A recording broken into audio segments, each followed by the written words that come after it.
નહીં, એવી કોઈ ક્યારેય મારે કોઈ જોડે વાત તો થઈ જ નથી. ખોટી રીતે ટેકનોલોજીનો દુરુપયોગ કરી અને આખા ખરાબ ચિતરવાના પ્રયત્ન થઈ રહ્યા છે, જેની વિરુદ્ધમાં મેં પોલીસ સ્ટેશનમાં અરજી પણ કરી છે. બીજું તો ઠીક છે, પણ જે પ્રેસ કોન્ફરન્સમાં આરોપ મૂકવામાં આવ્યા એ જ પ્રમાણેનું 2 દિવસ પછી રેકોર્ડિંગ તૈયાર કોને કરી દીધું? મેં સ્ક્રિપ્ટ જીવનમાં ક્યારેય વાંચીને બોલ્યો નથી, અને એટલો બધો હજુ રાજુ કરપડા નિર્બળ કે નમાલો થઈ નથી ગયો. ડંકાની ચોટ પર કહું છું, હું સ્વતંત્ર છું. આમ આદમી પાર્ટીએ રાજુ કરપડાનો ઉછેર કરીને મોટો નથી કર્યો. ગઈકાલે એક ઓડિયો તમારો સામે આવ્યો હતો અને વિપુલ ઠાકોરે તમારા પર આરોપ બી લગાવ્યા છે કે જે ભાજપના કેસથી ડરી ગયા છે.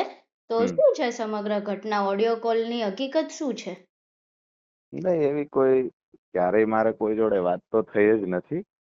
અને જે વાતને લઈને એને બતાવવામાં આવ્યું છે, તો ક્યાંક ને ક્યાંક હું એવું માનું છું કે ખોટી રીતે ટેકનોલોજીનો દુરુપયોગ કરી અને આખા ખરાબ ચિતરવાના પ્રયત્ન થઈ રહ્યા છે,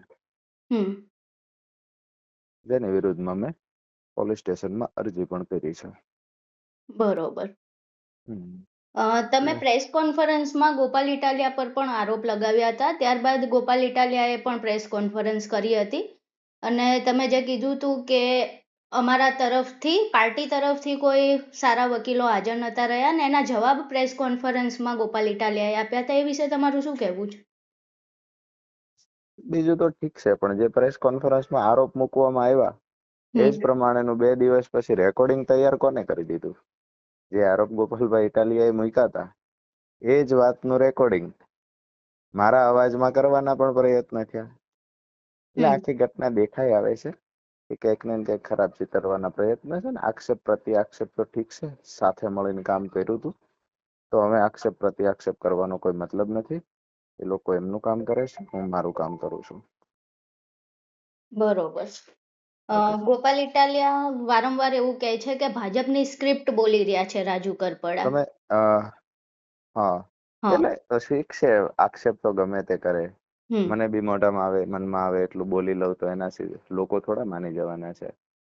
મેં સ્ક્રિપ્ટ જીવનમાં ક્યારેય વાંચીને બોલ્યો નથી, અને એટલો બધો હજુ રાજુ કરપડા નિર્બળ કે નમાલો થઈ નથી ગયો કે કોઈની સ્ક્રિપ્ટ આવે એ મુજબ બોલવું પડે.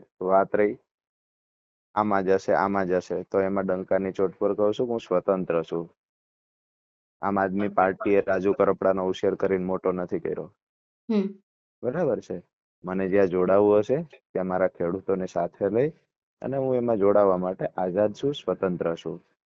અત્યારે ક્યાંય જોડાવાનું નક્કી નથી કર્યું, આવનાર સમયમાં નક્કી કરશું. ત્યારે પણ જે ખેડૂતોનો પ્રેમ મારી સાથે છે એ ખેડૂતોનો પ્રેમ હર હંમેશા રહેવાનો છે.